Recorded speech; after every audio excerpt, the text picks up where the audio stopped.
ഷാരു, ഞാൻ വന്നപ്പോ തൊട്ടേ ശ്രദ്ധിക്ക. എന്താ നിനക്ക് പറ്റിയേ? എടി, ഞാൻ നമ്മുടെ ആരും വീട്ടിൽ പറഞ്ഞു. എന്നിട്ട് എന്താ പറഞ്ഞേ? അതിന് നടക്കും തോന്നണില്ല. പ്രത്യേകിച്ച് വീട്ടുകാർക്ക് വേറെ റിലീജിയൻ ആളെ അക്സെപ്റ്റ് ചെയ്യാൻ പറ്റുന്നില്ല. എടാ, റിലീജിയന്റെ കാര്യമൊക്കെ നമ്മൾ ഓൾറെഡി സംസാരിച്ചതല്ലേ. പെട്ടെന്ന് ഇങ്ങനെയൊക്കെ പറഞ്ഞ എന്റെ അവസ്ഥ ഒന്ന് ആലോചിച്ച് നോക്ക്.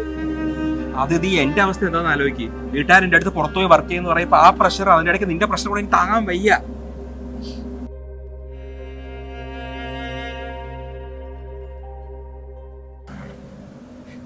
എടി പൊട്ടിക്കാളി, ഞാൻ നിന്നെ ഇട്ടേച്ച് പോകുമെന്ന് നിനക്ക് തോന്നുന്നുണ്ടാ?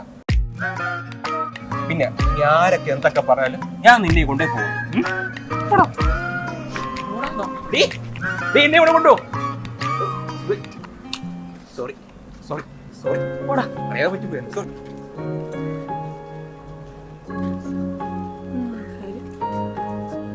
പകലുകൾ തീരാതെ